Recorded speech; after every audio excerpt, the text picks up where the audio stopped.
musculoskeletal system, so we will find osteoarthritis, osteoporosis, rheumatoid arthritis, muscular dystrophies, which directly harm the balance related to vital cells in the cells that are removed by apoptosis processes.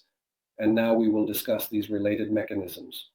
We will also find the cardiovascular system, the respiratory system, the endocrine and metabolic system, the visual system, and many other diseases throughout our body.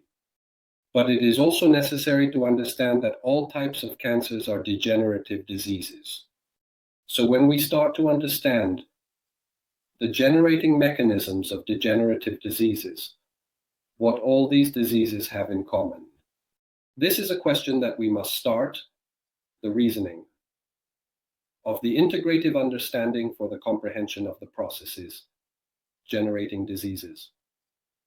So, what do all the diseases I mentioned have in common?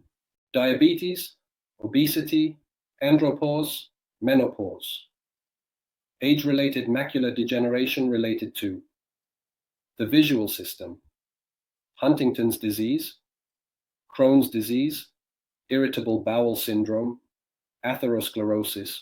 All of these are degenerations that occur in different tissues and therefore generate symptoms related to these tissues. In the organs that affect systems, what they have in common is that from a normal cell that was designed by nature through the responses of its DNA to promote health, a functionality in the tissues where they are located. Look, if we have normal cells functioning properly in a tissue that is contained within an organ, if this organ is functional, then the system is functional. The functional system is integrated with each other through the central nervous systems, so our entire organism is preserved. So in the final analysis, we must always look at the functionality of the cells. We had normal cells, then we had a much more effective health. But when normal cells are subjected to epigenetic or oncogenic factors, they are then factors, substances, or external factors that can directly influence the functionality of the cells. These factors can then directly cause degeneration, cellular degeneration that is directly related to the loss of functionality and the Ponzi death of cells in a certain tissue. It can also develop cases of apoptosis, which is programmed cell death. The cells are in balance within a tissue where we had the two main groups of cells located in a certain tissue. The normal cells that are functional, which ensure the effectiveness of the organ where they are located, and the senescent cells, the aged cells, the cells that are no longer functional, which are then removed from these residual environments so that the organ can then function properly. Notice that when we have this dynamic balance between the population of cells that is renewing in a tissue, the populations of cells that are being removed because they are older, that are dysfunctional, then this balance is what maintains the ability of the organs to function properly.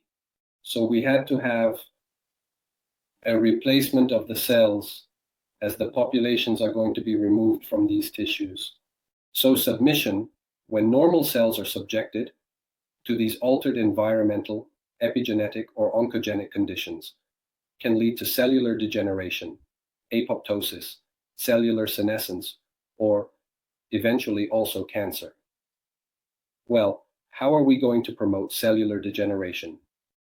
Then cellular degeneration occurs, we will have fewer functional cells in the tissue and a deterioration of the organ's ability to respond to perceived stimuli. So the liver does not have the same functionality to metabolize. The kidneys no longer have the same capacity to promote the elimination of toxins. The pancreas does not have the same capacity to promote the release of insulin. So if we have an accumulation of cellular degeneration, we will promote a reduction in the functional capacity of the organs.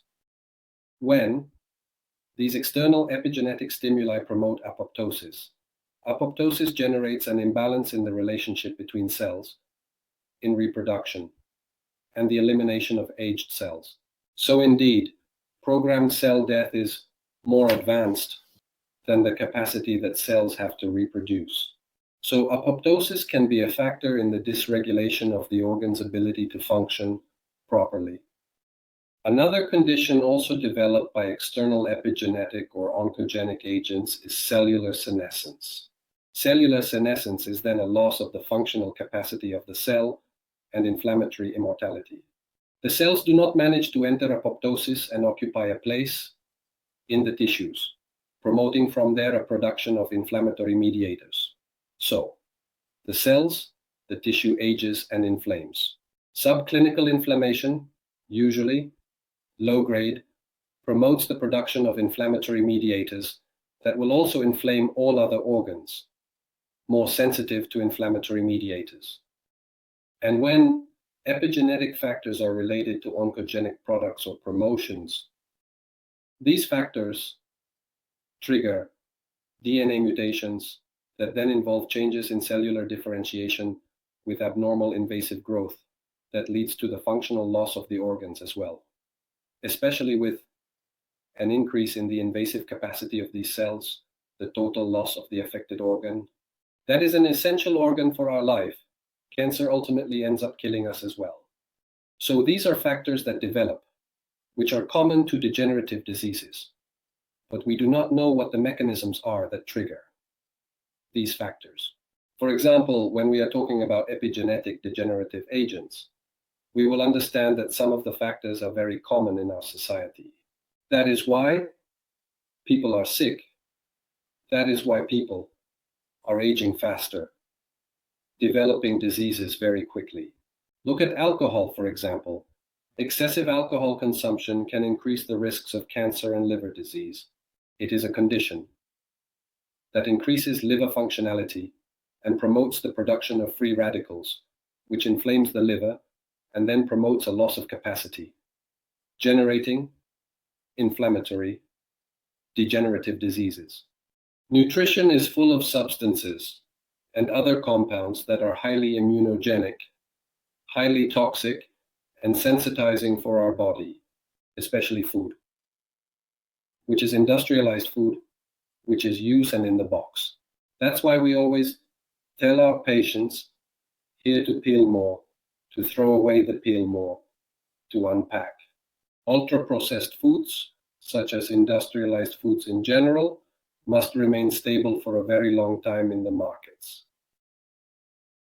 That's why substances are added to these foods that will produce a preservation effect.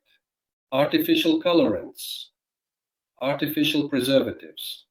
Substances are also added that will maintain the functionality of foods, but will also directly interfere with our body when we consume them. So, look, cigarettes, hormonal medications, sunlight, all of this, the frequency of viruses we are subjected to, all of this is directly related to factors that we call degenerative factors. In some cases, the factors are often also oncogenic. What is an oncogenic factor?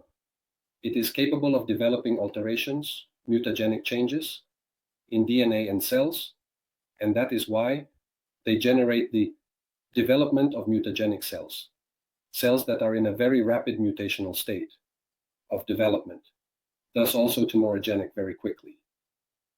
Look, that is why they are capable of generating degenerative diseases like cancer in these functional states.